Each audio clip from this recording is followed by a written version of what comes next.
welcome everyone to part 3 of our conversation with Forrester analyst Joseph Blankenship and Dr. Chase Cunningham on security operations and security orchestration automation in response, or SOAR.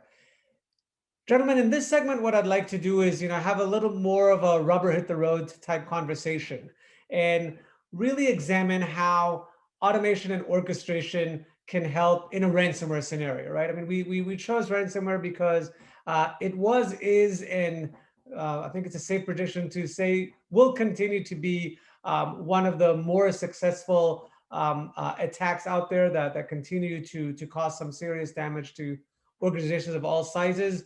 So Chase, maybe I'll start with you. I mean, again, I'm sure you've talked to customers who suffered ransomware attacks or consult with Forrester about how to be better prepared for an attack. I heard in a podcast, by the way, a CISO that's being facetious and said, you know what I want to do? I'm not going to spend anything on defense and vulnerabilities, just put all my money on cyber insurance, right? Which is an interesting strategy, but probably not one that you recommend. So yeah, let's talk a little bit about ransomware and how you can put orchestration and automation to use in that type of scenario. Yeah, I mean, well, number one, that guy, I hope he's polishing his resume because he's probably going to need to look for a new gig pretty soon, unless he's going to go work for an insurance company, which then well done. But I mean, the ransomware stuff, if you look at ransomware, ransomware is honestly shouldn't even be considered to be malicious software. Most of what goes wrong with ransomware is that it's using processes and capabilities that are built into the operating system of machines to proliferate an attack, and the attack spreads like wildfire, and then they lock down files and whatnot, and you go from there. If you look at Maersk and Norsk Hydro, like it was one infection that started and crawled across the network, and I think the biggest number was like 300,000 machines in 18 hours.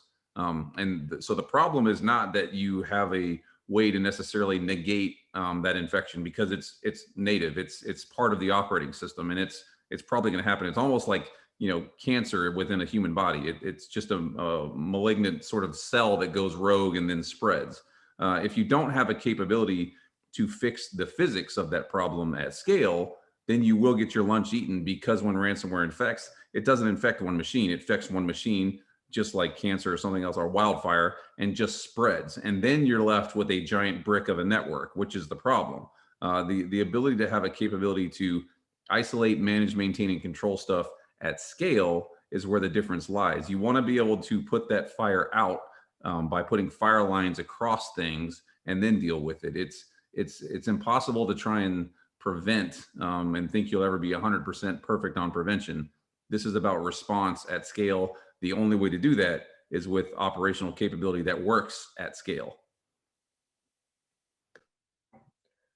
Excellent. JB, kind of a same question to you. I don't know if you've had conversations with customers that were specifically around, hey, how do I leverage automation? Like you said, I think with ransomware, the speed of response is really key. I mean, we all do put in the most reasonable investment that we can come up with in prevention, knowing full well that obviously never negates the need to detect quickly and respond quickly. So yeah, same question to you. Yeah, I think the big difference, Nimi, in ransomware versus the mentality of defending against data breach, right? So if you think about data breach, we always think about the low and slow attack, right? An attacker gains a foothold. The attacker may escalate privileges on a device. The attacker may start emulating one of the user accounts that the attacker's taken over, and then it takes a while for us to find those behaviors and then react to it, and then hopefully we've stopped it before they can either conduct a data exfiltration or some other activity, right? That's sort of the luxury of time, and in a lot of those investigations, we actually, the defenders actually may even realize, hey, we have an attacker in the network, but we're going to observe this person and try to figure out what their, TTPs are before we kick them out of the network, try to figure out what this is all about, where it came from, and then what to do about it going further. So that's a luxury of time. Ransomware doesn't afford the luxury of time, right? It is like to Chase's point, it's a malignancy. as soon as the first device falls over and the second device and the third device and, logarithmic, from there, apparently I cannot talk today. It just goes off like wildfire and requires automation. If you don't have the ability to quickly, shut the gates, you'll end up in a situation like some of the ones that Chase that you referenced, right? Some of the kind of really, and here in the city of Atlanta, Georgia, where I am, we obviously had a hell of a ransomware incident several years ago. So if this tells you anything about the need for zero trust and ransomware defense, so somehow the city network got infected. It took down courts. It erased videos, dash cam videos from police cars. It took away evidence for crimes that were being investigated in the courts. And for some reason, they had to shut down the free Wi-Fi at the airport. Now, I want you to think about what kind of a network architecture says free Wi-Fi at the airport, courts, police dash cam, and water bills are all impacted by the same incident. That's about $17 million of remediation at this point, right? So if you don't have the ability, first of all, to segment that network properly, which obviously we did not here in the city of Atlanta, you've got to be able to quickly identify, oh my God, we've got a problem. Let's start shutting things off and responding to this as quickly as possible, and then get back to a state of normalcy. And in a giant network like that, you cannot do that if you're trying to just do it with a handful of people and doing that in a very manual fashion. You need tools. Right. And I think one of the things that always kind of surprised me a little bit is that, I think the low and slow attacks get a lot of PR, right? I mean, it's always a good story with it. Oh, the bad guys were in the network for 12 months, right? And exfiltrating data. But I think for most organizations out there that, probably are not going to be the target for a targeted attack, it is really those, kind of the opposite of low and slow, right? The fast and high attacks like ransomware that, somebody's gonna download something they shouldn't download or click a link they shouldn't click, and the counter starts, and then the ability to detect quickly and respond quickly is really what's gonna make a difference if you're gonna have a terrible day or not.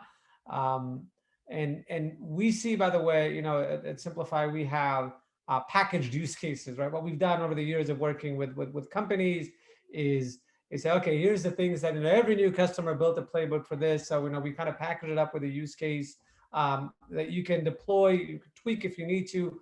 And phishing is probably number one, but close behind is ransomware as well, right? To do if you detect something suspicious, how can you automate as much of the process of determining that it's malicious, and if you have, also responding, right? And I think what is also statistics that I've always found interesting is the amount of time it takes between a company determine that something was malicious and until they carry out the response, right? That can take several hours, sometimes several days. And that is where people say, well, I'm not going to trust a machine to take response. And that certainly has merit in some cases. But even if the decision to take a response is not an automated run, right? An intelligent human being makes it, the response sequence can definitely be automated, and you're right, and you can cut back on that response time. Yeah, hey, Nimi, that's actually one thing that we covered several years ago as part of Zero Trust at Forrester too. We came up with this concept of rules of engagement, right? For different types of attacks and different confidence levels of attacks and different risks, right? So kind of the idea of rules of engagement, just like I think Chase was alluding to before, right? It's not enough just to say, that someone's sick. You have to be prescriptive about how to go and treat the disease. Same thing with rules of engagement. It's not enough to go by and say, wow, that's a problem. That's an infected machine. Someone should do something about that. So the rules of engagement model basically says if we have high confidence that we have an observable, right? We actually have an incident, a live incident. What are we going to do about it, right? So we have high confidence. It's going to have high impact. Let's take an automated action to stop it. If it's something we've never seen before, we don't have high confidence in it.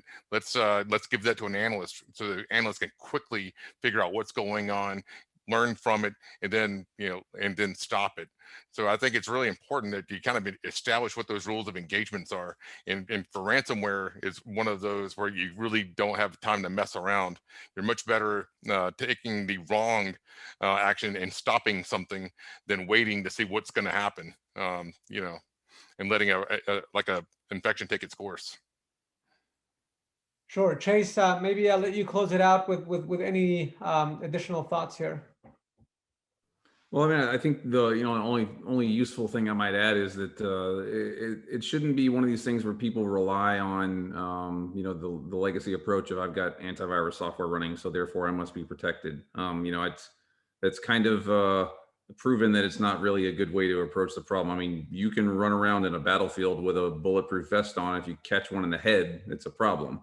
It's just not going to be the correct approach to deal with it. And you should be in a spot where you remember that this is a likelihood of 100%. It's just a matter of when, and it shouldn't end the business. It should be something you can respond to, but you can't respond to it if you don't have the capability to do that at scale. A one and done, like JB was saying, not enough. This is something that's going to require automated capabilities to actually fix the problem. Excellent. Thank you, gentlemen. Stay tuned for the fourth and final part of our discussion. In the last segment, we'll actually discuss the role of security orchestration, automation, and response in a service provider environment. So for all of you out there that are either service providers or rely on service providers, make sure to check out the fourth and final segment. Thank you, gentlemen.